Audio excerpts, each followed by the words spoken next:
El virus de la rabia se transmite a través de la saliva. Si yo estuviese contagiado y al estilo Drácula mordiera su cuello, y la suficiente saliva como para contagiarlo tocara la herida, entonces el virus subiría, llegaría a su cerebro y ahí provocaría un descontrol en sus circuitos neurales que se reflejaría en comportamientos agresivos y en una propensión a morder. A veces los ataques epilépticos se centran en una región específica del lóbulo temporal y no producen un ataque motor sino un ataque cognitivo, lo que se refleja en comportamientos como hiperreligiosidad, es decir, obsesión por la religión, hipergrafía, es decir, obsesión por la escritura generalmente sobre temas religiosos, la sensación de una presencia externa y alucinaciones, que generalmente se atribuye a entidades religiosas. Chris Benoit era un luchador profesional. Su médico, bajo la excusa de hacerle una terapia, le suministró cantidades excesivas de testosterona. Después de esto, Chris, al llegar a su casa, mató a su esposa, a su hija y se suicidó. Esto es un ejemplo de lo que se conoce como furia de los esteroides y se debe a un consumo excesivo de estos. ¿Es cierto que los niños enfrentados a infancias violentas perpetúan la violencia? Un grupo de investigadores notaron que algunos niños enfrentados a infancias violentas perpetúan la violencia y otros no. Concluyeron que la violencia en sí no es un determinante de si el niño perpetuará la violencia o no. Lo más interesante fue que descubrieron un gen y que la variación de la expresión de ese gen incide fuertemente en el comportamiento del niño cuando esté grandecito. Supongamos que las expresiones del gen se llaman expresión positiva y expresión negativa. Descubrieron que los niños con la expresión negativa del gen ya de por sí tienen probabilidades de perpetuar la violencia y cuando se les enfrenta a una infancia violenta, pues las probabilidades aumentan. Pero los niños con la expresión positiva del gen, ni siquiera enfrentándose a una infancia violenta, ellos perpetúan la violencia. Si estos resultados son tan mágicos, pues son la prueba del dicho que dice, el pelo que es bueno donde sea. En La Chinita, en Carrizal, en Rebolo, en Los Tres Postes, donde se críe. Charles Whitman, en agosto de 1996, cargando una mochila llena de armas y municiones, emprendió un viaje hacia una planta superior de la Universidad de Texas. En su transición hacia la planta superior mató a una recepcionista e hirió a 2 familias de turistas. Cuando ya estaba en la planta superior, empezó a dispararle indiscriminadamente a la gente. Le disparó a los peatones, a una embarazada, a la ambulancia que llegó a socorrer a la gente. Ese día Charles Whitman mató a 13 personas y dejó a más de 25 heridas. Finalmente la policía, junto a un ciudadano, lograron subir y matar a Whitman. Después de esto iniciaron una investigación en su casa y se encontraron con una serie de notas suicidas.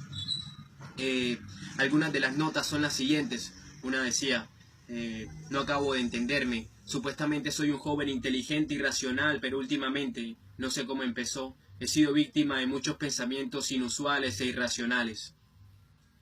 Otra decía, tras mucha reflexión he decidido matar a mi mujer Katy, la quiero muchísimo y ella es para mí tan buena esposa como cualquier hombre desearía, no encuentro ninguna razón específica para hacerlo.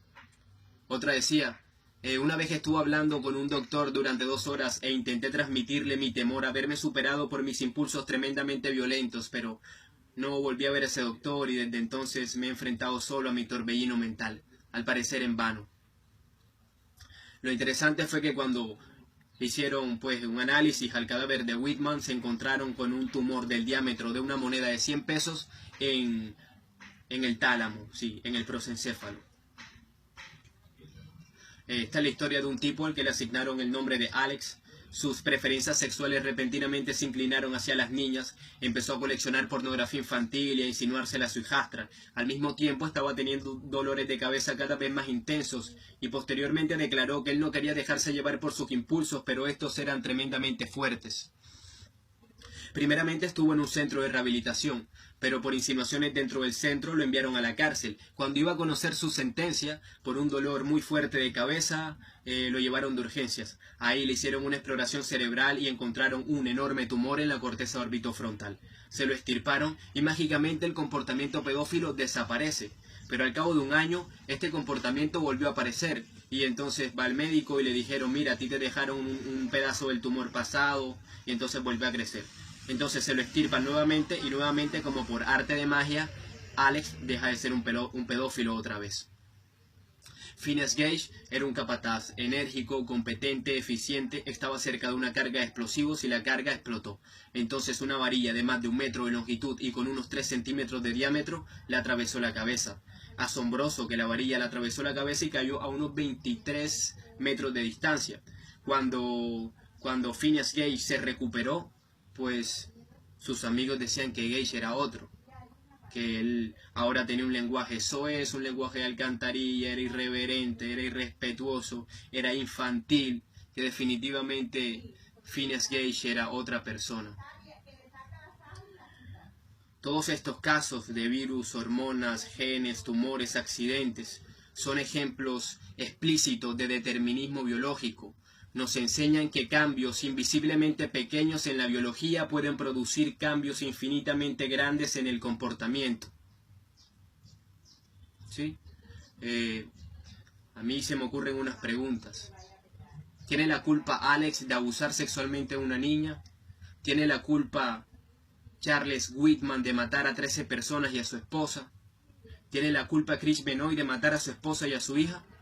¿Y qué diferencia hay entre el comportamiento promedio de una persona que se debe a un accidente y el comportamiento promedio de una persona que se debe al curso común de los genes y el entorno? ¿Qué diferencia hay?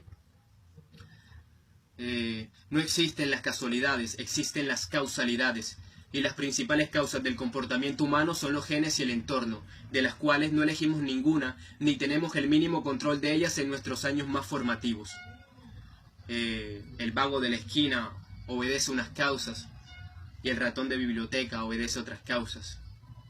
Es cierto que no se puede predecir en qué cara caerá el dado, pero si tenemos en cuenta la velocidad del viento, la superficie donde caerá, la cantidad de fuerza al lanzarlo, la posición inicial del dado, etc., vamos a saber en qué cara caerá el dado. Y lo mismo pasa con el comportamiento humano en todas sus dimensiones. Él está obedeciendo una compleja cadena de causas. El hecho de que sea impredecible no quiere decir que no esté obedeciendo a la causalidad.